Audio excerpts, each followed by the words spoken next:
kurang lebih ini biar kita punya gambaran bahwa inilah proyeksi tentang pertumbuhan ekonomi 2026 terutama yang abu-abu 2027 dari berbagai pihak. Nah, maka kita lihat positifnya ya terkendali, tapi terkendalinya kan di 2,9%, mepet banget dengan 3%. Berita baiknya dia naiknya masih terukur, berita buruknya ya rasionya nggak bisa turun dari bawah 40%. Ya.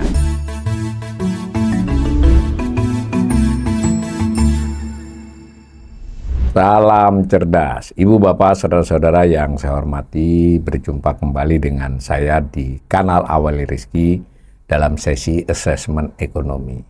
Kali ini assessment saya menyoroti sebagian dari laporan dari IMF ya, dari World Economic Outlook IMF, tapi yang khusus Indonesia. Nanti kita akan assessment WEO yang lebih luas.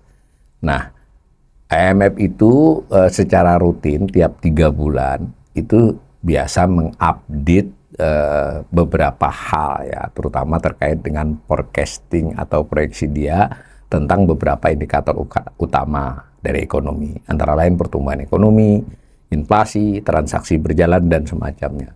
Hanya saja tidak selalu di tiap 3 bulan. Yang paling mendasar perubahan itu biasanya terjadi di bulan April dan Oktober pada suatu tahun. Nah, kalau kondisinya relatif normal, proyeksi di Oktober dan April itu tidak jauh berbeda. Tapi kali ini kan ada peristiwa yang cukup heboh ya, cukup berdampak, yaitu perang Iran melawan Amerika dan Israel. Nah, itu membuat juga laporan ini tetap terbit bulan April, tapi kelihatannya ada beberapa tahap untuk dipublikasi dan lebih panjang dari biasanya. Jadi saya ulangi, yang berupa dokumen lengkap itu tiap 6 bulan, ya, Oktober dan April. Lalu di sela-selanya di bulan Januari dan Juli itu ada hanya updatean berupa beberapa halaman ya, kecuali kondisi tertentu. Nah, kali ini April ini adalah dokumen yang cukup panjang dan kali ini karena ada peristiwa-peristiwa yang cukup berpengaruh besar terhadap kondisi ekonomi global, laporannya juga kelihatannya akan panjang. Nah, sejauh ini yang baru dirilis adalah resumenya, kemudian bab 1, bab 2, bab 3 ya. Jadi belum, menurut informasinya nanti di tanggal 30 April akan ada laporan utuh. Tapi dari 3 bab itu maupun dari resume sudah ketahuan. Nah, ini adalah cover dari laporan itu, dan memang hampir tiap tahun ya gambarnya begitu, yang membedakan hanya tahunnya itu. Jadi World Economic Outlook ya 2026 April ya. Nah, cuma judulnya berganti-ganti. Untuk edisi April 2026 ini judulnya Global Economy in the Shadow of War ya, kan kondisi ekonomi global di bawah bayang-bayang perang. Nah, ini saya langsung capture dari lamannya ya. Ini tulisannya begini. Jadi the latest World Economic Outlook, jadi edisi terakhir dari WEO ini melaporkan slowing global growth. Jadi memang ada perlambatan pertumbuhan global. Kemudian renew inflationary pressures. Jadi memang ada tekanan inflasi ya kan. Kemudian di sini dan seterusnya dibutuhkan kebijakan yang agile, lalu mengelola dengan hati-hati, carefully manage the trade-off. Nah, kemudian juga di sini disebut-sebut tentang defense spending, kemudian fondasi dan seterusnya lah, lebih ke situ. Jadi cukup banyak isinya. Saya belum baca, cepat saja di chapter 1, 2, 3. Nah, hanya saja yang kadang publik kurang mengetahui, sebetulnya ada lampiran yang disebut dengan database ya. Jadi kalau di laporan itu dia tidak seluruh negara dibahas secara angka-angka ya, dia cenderungnya kawasan, kecuali beberapa negara yang dianggap berpengaruh ya, seperti Amerika, Cina ada pembahasan yang sebagai negara atau kelompok, misalnya Asia Pasifik, Asia Timur. Nah, Indonesia itu hanya bahkan di 3 chapter ini belum ada yang Indonesia secara tampilan fisik di tabel ya. Nanti mungkin di bab selanjutnya yang belum keluar. Nah, Tetapi di dalam data di base itu ada, semua negara sudah dikeluarin. Itu database referensi. Nah, sementara di laporan itu ada yang sifatnya selain berdasarkan referensi, artinya ini adalah proyeksi berdasarkan base data dan proyeksi-proyeksi as usual gitu, kira-kira begitulah. Nah, disebutnya reference ya, reference projection. Nah, ada juga proyeksi yang kalau keadaannya buruk, bahkan ada keadaannya yang parah, kira-kira gitu ya. Ini sebelum masuk ke Indonesia kita ambil aja capture di salah satu laporan tadi yang chapter 1 itu ada gambar ini. Nah, gambar ini khusus untuk dunia nih ya, yang biru, jadi yang batang pertama dari masing-masing itu adalah ya update forecast pada waktu Januari 3 bulan yang lalu. Nah, yang marun itu adalah free conflict WEO forecast. Jadi sempat ada forecast, kan mereka kerja terus-menerus ya tim IMF dalam laporan-laporan seperti, karena dia tiap setahun mengeluarkan banyak laporan. Nah, itu sempat ini yang khusus 2026 ini ya, yang sebelah kiri itu meningkat sedikit gitu.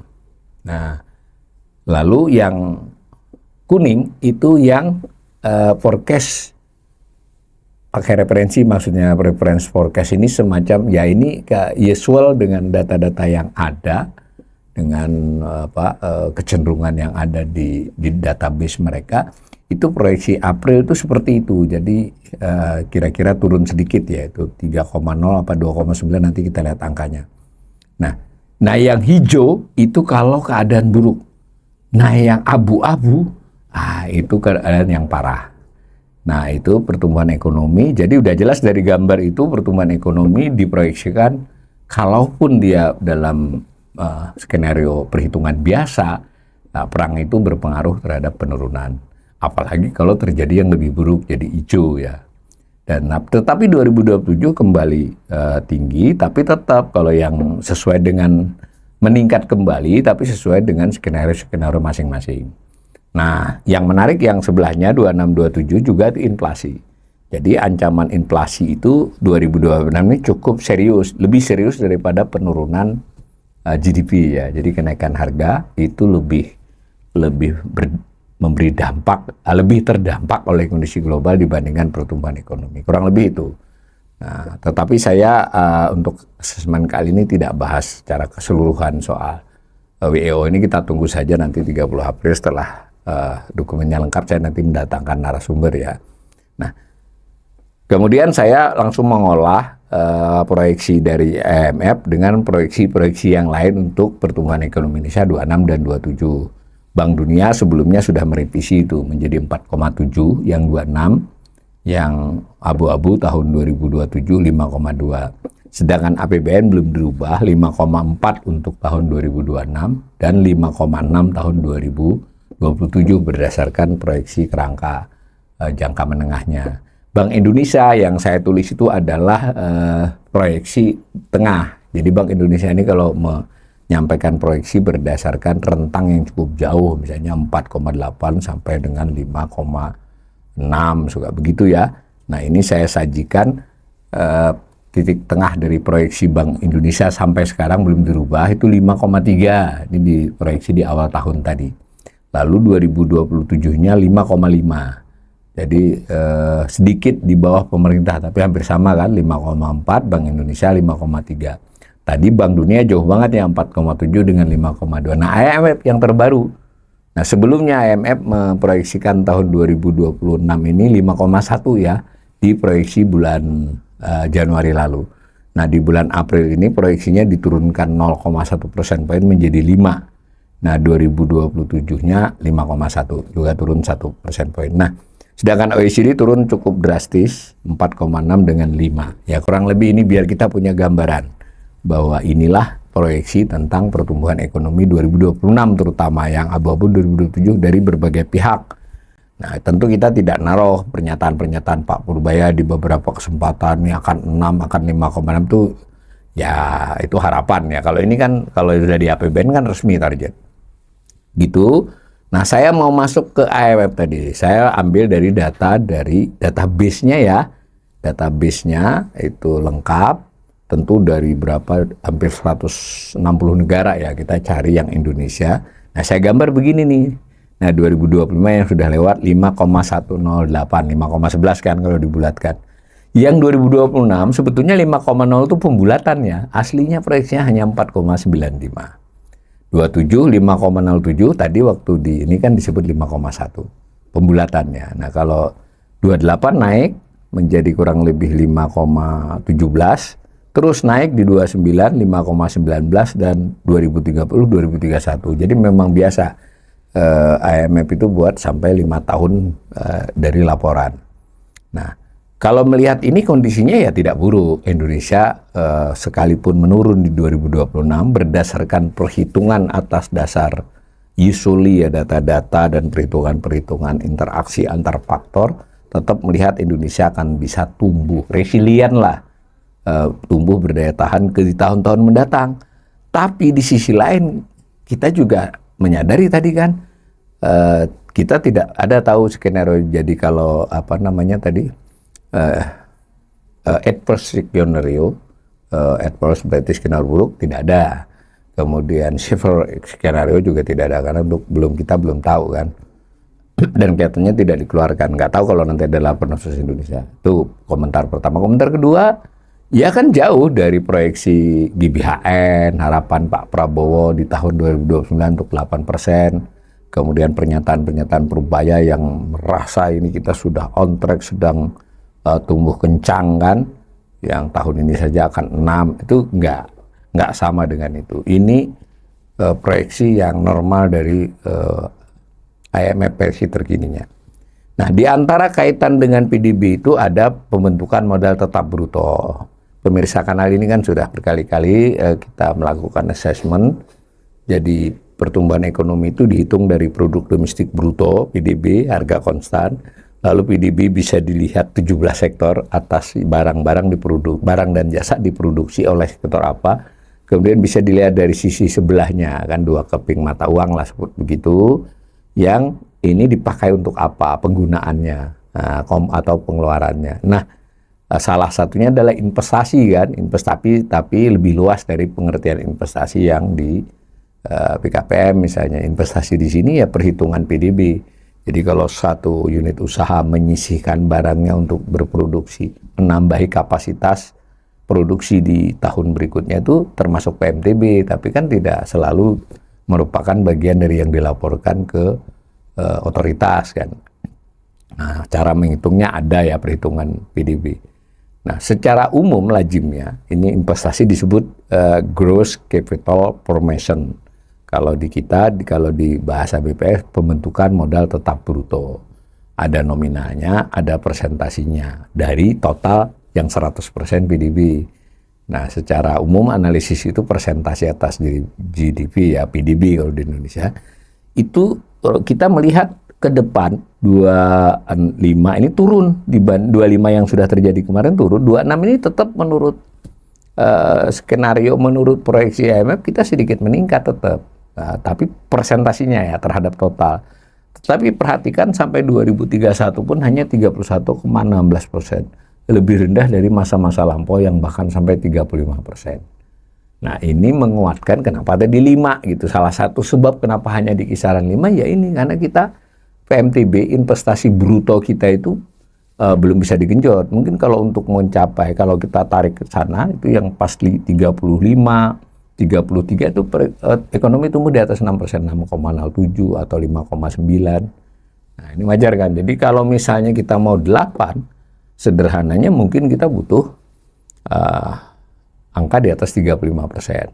Tentu tergantung juga tingkat efisiensi investasi ICOR. Jadi kita sebenarnya meskipun 30 kok masih 5 pada saat ini juga 5. Antara lain karena efisiensi dari modal itu kurang. Jadi salah satu masalah di Indonesia bukan jumlah investasi, tetapi tingkat efisiensi investasi. Namanya ICOR ya.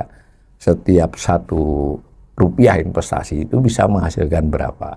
Atau butuh untuk menghasilkan 1%, butuh berapa kali lipat investasi itu ICOR. Nah, ini yang jelas tidak buruk data ini. Artinya investasi masih ada, masih cukup gede di atas 30, tapi juga tidak mengalami pelonjakan signifikan sehingga tidak bisa menunjang pertumbuhan ekonomi di atas 5% yang terlalu jauh, hanya 5,1 maksimal 5,2. Itu berdasarkan ini. Nah, lalu yang lain, tadi kan salah satu masalah dunia di depan ini adalah inflasi. Nah, menariknya Indonesia tidak termasuk ya kalau berdasarkan skenario biasa, artinya dari reference yang dihitung. Kita belum tahu nanti perhitungan laporan khusus ketika yang terjadi adalah adverse skenario atau apa tadi yang lebih berat lagi, itu kita tidak tahu. Yang adverse dengan severe ya, itu dua skenario. Tapi ini lazim lah, kita masih di kisaran 2,5 menurut IMF. 25 lalu kita sudah mencapai 2,92. Nah, di 2026 ini mereka masih 2,67, tapi kita tidak tahu ya nanti dengan adanya perang itu bagaimana. Sekalipun ini sudah termasuk ada hitung-hitungan.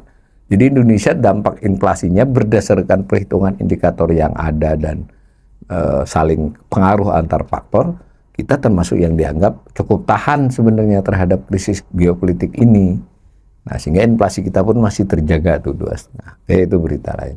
Nah, lalu dari database IMF itu kita juga melihat, database ini berarti yang diupdate April ya, selalu saya sebut itu, kita bisa melihat transaksi berjalan di 5 tahun ke depan. Tepatnya 6 ya, kalau 27, 26, 27, 28, 29, 30, 31 berarti 6 tahun ya, mulai tahun ini plus 5 tahun ke depan. Ini saya perlihatkan yang biru menunjukkan surplus atau defisit dalam nilai miliar dolar. Nah, kita sempat surplus kan 21, 22 ya. Tapi kemudian tipis merosot di 23, langsung najam. Nah, tetapi berita baiknya sampai 5 tahun ke depan, mulai tahun ini berarti 6 tahun, itu kita diproyeksikan oleh IMF ya tetap defisit transaksi berjalan. Ini dulu kunci. Apa itu transaksi berjalan?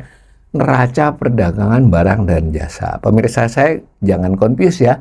Kalau baca berita BPS atau kita neraca perdagangan surplus untuk yang ke 64 bulan berturut-turut. Yang surplus itu khusus neraca barang ya. Itu surplus. Tapi kalau ditambahi jasa, karena kalau barang ya barang. Bagian saja dari total perdagangan kan barang dan jasa. Jasa ya jasa transportasi. Kemudian ada jasa traveling. Traveling kita surplus karena kita banyak menerima turis. Tapi kalau transportasi kita selalu defisit. Lalu ada jasa manajemen, lalu ada jasa keuangan.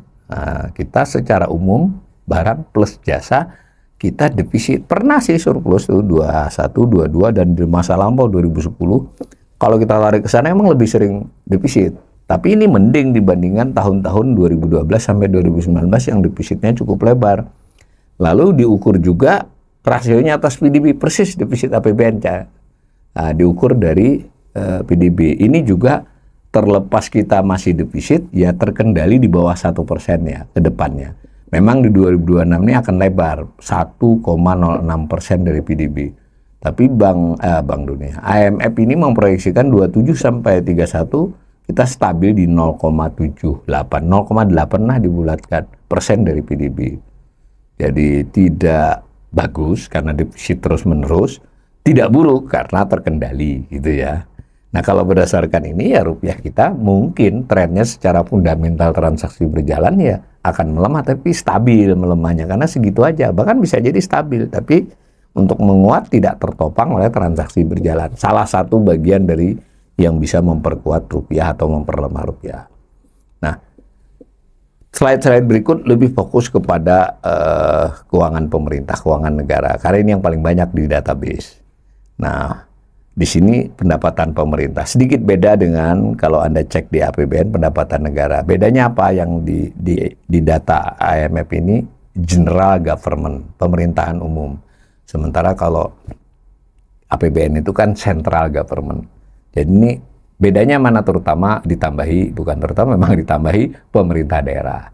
Jadi ini adalah pendapatan pemerintah pusat ditambah pemerintah daerah. Tapi yang daerahnya diperlakukan tertentu ya, yang transfer dari pusat ke daerah ya tidak dihitung pendapatan. Kalau nggak double counting kan, 2 kali perhitungan.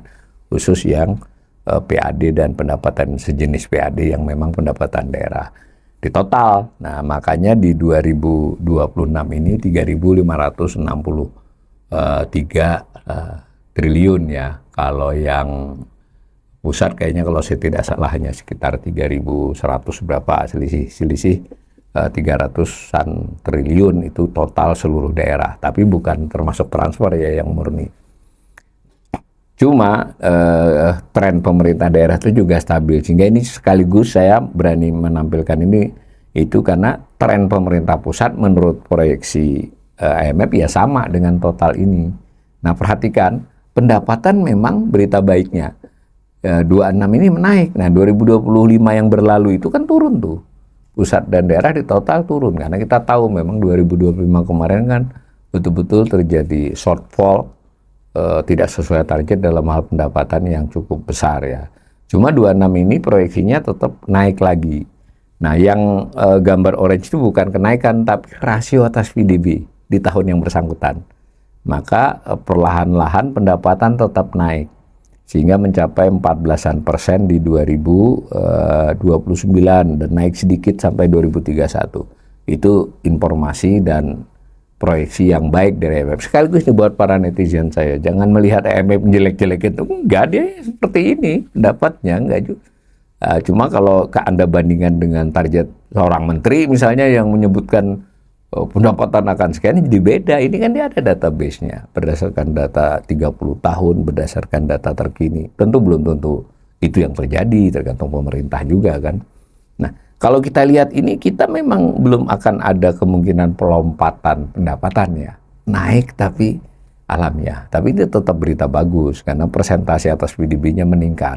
Jadi IMF tetap percaya nih Indonesia mampu meningkatkan pendapatannya secara nominal maupun secara persentase atas PDB.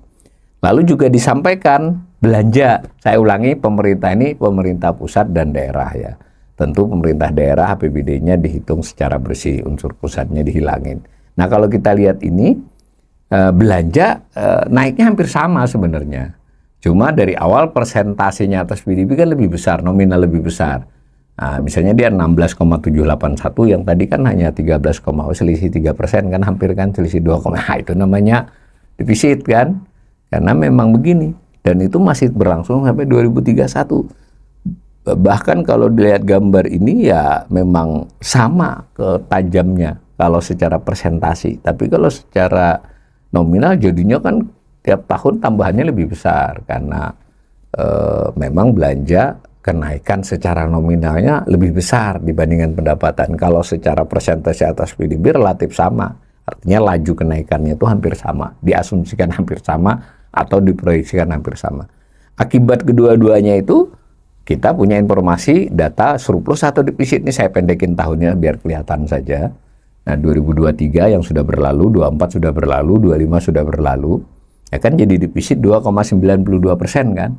Nah, 2026 saya ulangi, ini forecast dari IMF, sebutlah skenario normal ditambah dengan dampak-dampak yang terhitung gitu.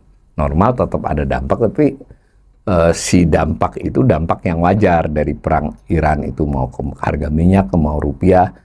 Nah, ketika dia sudah ada skenario adverse skenario, apalagi severe skenario itu lain lagi ya. Nah, belum ada informasi tentang itu dari IMF untuk kasus negara. Adanya kan tadi global ekonominya ke totalnya. Nah, kembali ke sini. Nah, berita baiknya IMF ini memproyeksikan nominal defisit kita memang terus membesar nominal ya.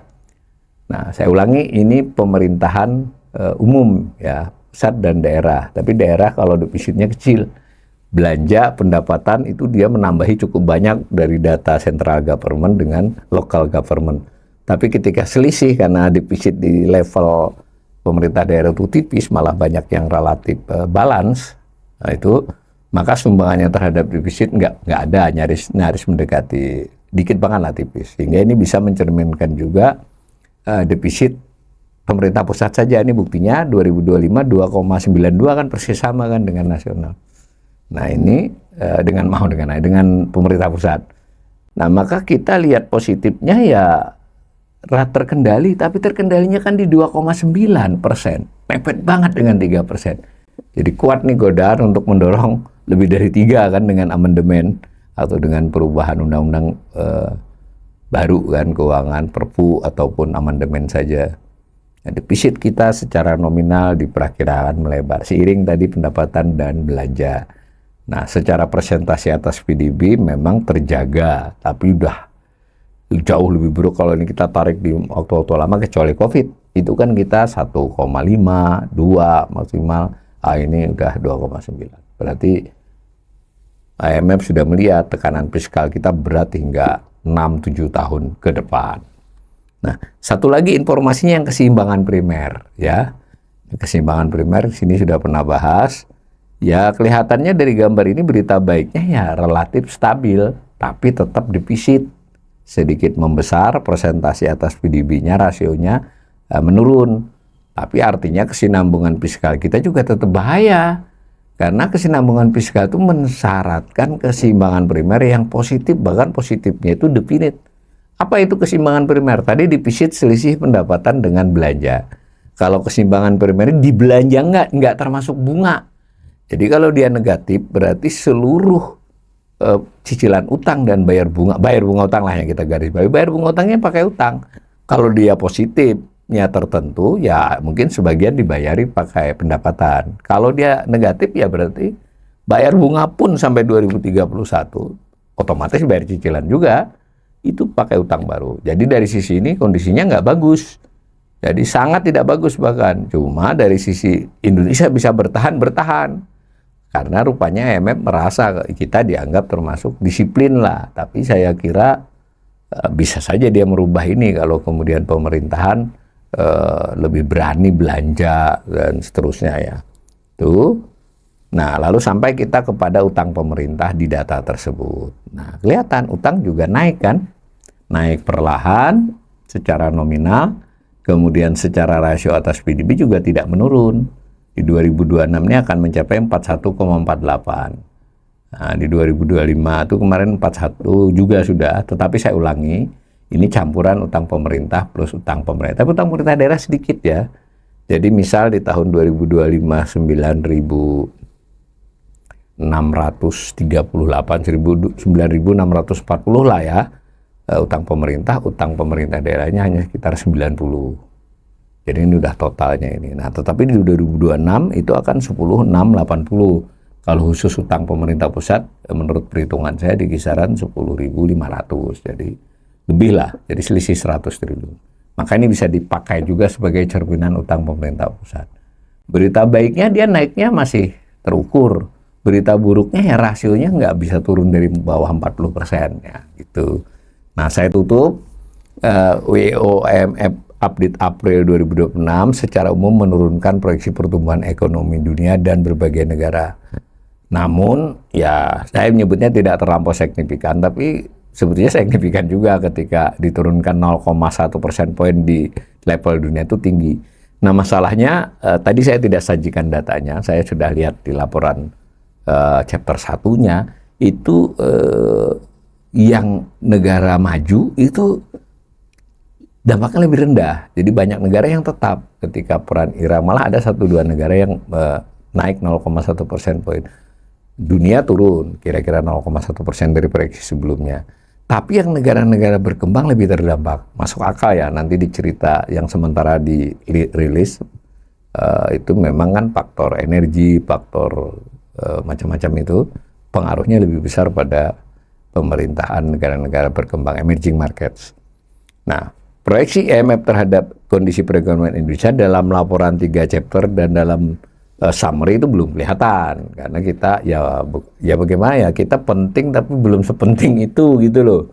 Tapi nanti mungkin di chapter lain akan ada tabel yang ada Indonesianya. Cuma di database-nya sudah keluar angka. Ya, yang itu nanti akan mendasari laporan di dokumen. Saya ulangi ya, kalau di database semuanya adalah reference forecast, jadi forecast as usual, dampak dihitung tapi usual gitu, biasa lah. Nah, sementara di dokumen itu ada yang tadi, ada skenario buruk, ada skenario parah gitu untuk beberapa hal. Nah, Indonesia cukup baik lah menurut itu, tidak memburuk. Pertumbuhan ekonomi hanya dinilai sedikit turun. Tadi 0,1% perbedaannya dari Januari. Bahkan dibanding sebelum-sebelumnya ya nggak banyak ya. Bank Dunia di situ aja 5,0, 5,1, pernah 4,9. Ini sekarang 5,0, tapi tepatnya 4,95 ya. Nah, beberapa indikator tadi yang kelihatannya cukup baik, bertahan lah. Itu karena memang buruk sejak awal. Defisit kan buruk sejak awal.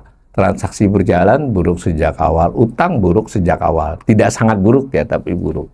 Nah, ketika bertahan di buruk saja tidak menjadi sangat buruk, itu berarti IMF ini masih memproyeksikan Indonesia masih bisa bertahan lah. Jadi ini penting ini buat pemirsa saya. Saya jelas bukan pengikut IMF ya, sekalipun saya suka menyampaikan kalau kanal ini kan lebih keras nih. Kita bahaya, bisa gagal fiskal, bisa nggak bisa bayar. Kalau IMF jelas masih oke ini. Oh, buruk tapi oke, maksudnya bertahan lah pada level kalau ibarat nilai itu 0 sampai 10 gitu, kita dinilai 5,5 atau 6 ya bertahan di 5,5 itu. Kalau Bright saya itu sudah bisa memberi angka ini bisa 4 nih nilai poinnya gitu. Malah salah-salah bisa 3 kalau krisis. Nah, pertumbuhan ekonomi diproyeksikan masih kisaran 5% sampai 2031 dan inflasi tetap terkendali kisaran 2,5%. Kita apresiasi forecast dari IMF ini dan mestinya juga menjadi perhatian pemerintah. Kita diproyeksikan bisa bertahan, bisa survive, pertumbuhan masih bagus. Turun sedikit tapi bagus. Dan defisit kita diingatin tuh, kita sudah di ujung 3 tuh, 2,9, 2,9 dan seterusnya. Tapi saya dari Bright ini tetap memiliki proyeksi yang sedikit berbeda dengan IMF ini. Tapi karena ini kanal literasi, saya sampaikan agar pemirsa tahu ini loh IMF melihatnya per April 2026. Dan menegaskan kanal ini bukanlah bagian dari mendukung atau menolak proyeksi IMF maupun World Bank. Kita menyampaikan yang kita sampaikan sama, yang kita beda, sampaikan beda. Dan harus berdasarkan data dan penalaran yang bisa dipertanggungjawabkan. Mudah-mudahan bermanfaat.